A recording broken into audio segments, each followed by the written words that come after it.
She was singing softly, that off-pitch tune she only let slip when she thought I wasn't around. Barefoot, hair wet from the shower, her fingers danced across her phone, gentle, like she was guarding a secret. I'd just returned from a jog, earlier than usual, my sneakers silent on the oak floor. A faint ping echoed before I reached the kitchen. Then her voice, hushed, giddy. "Darling, it's $4 million. Cut his brakes before the Ridge Drive." She paused. My pulse didn't. A kissing sound sent through a text followed.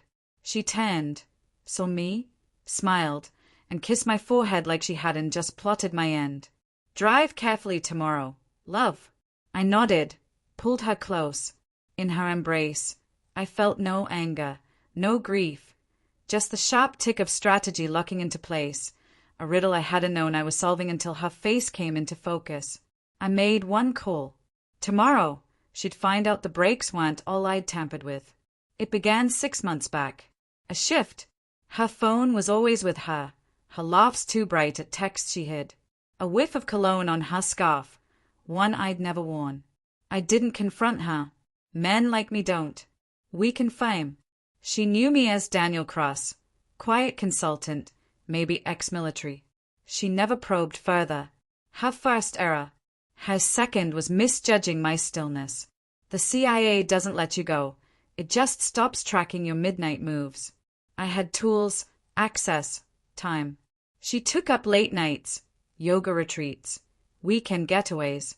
I smiled, waved her off, and watched her car vanish through a drone I flew from the attic. I tapped her calls, found the burner phone hidden in her vanity's false bottom. First text. His clueless. You were right. His blind. She was mistaken. I see all. I let it play out. That's the game. You don't act when you spot the danger. You wait. You catalog. Every lie became a file. Her talks with the man she called Raven. His face, pulled from blurry CCTV. His plates, his dossier, ex-mercenary, black market ties, warrants buried in red tape. Now murmuring promises to my wife, offering millions to erase me. He'll take the Jeep, she texted. Make the brakes fail on the pass. They plan to meet days later, some tropical hideout, a fresh start. She renewed her passport, called it a friend's trip.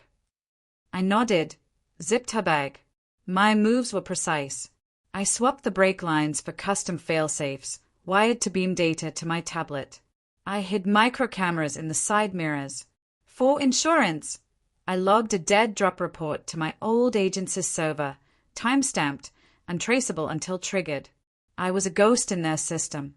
Now she'd be one in mine. The day before the drive, I handed her an envelope. "Open it when I'm gone," I said. She smiled.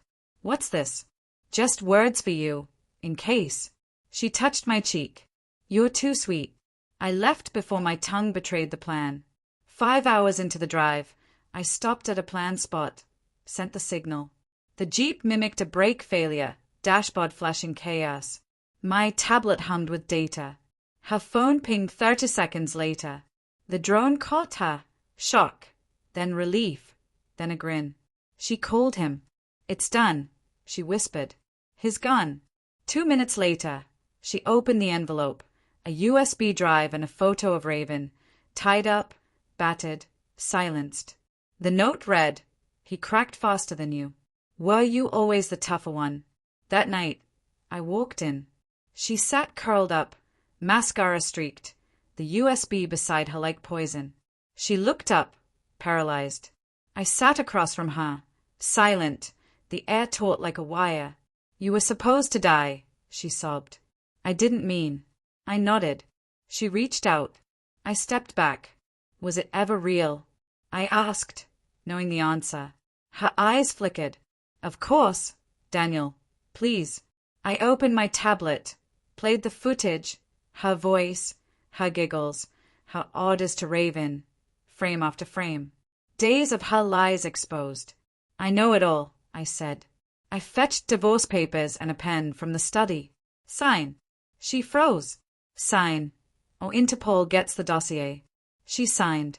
Now she sleeps in the spare room, a shadow of herself. Some mornings, she stares like I'm the ghost. She trapped herself in her own home. No more tears, no words. That's fine. I didn't do this for peace. I did it so she'd see herself, raw and exposed. The house is still now, sterile, cold like me. Tomorrow, the divorce is final. She leaves with nothing.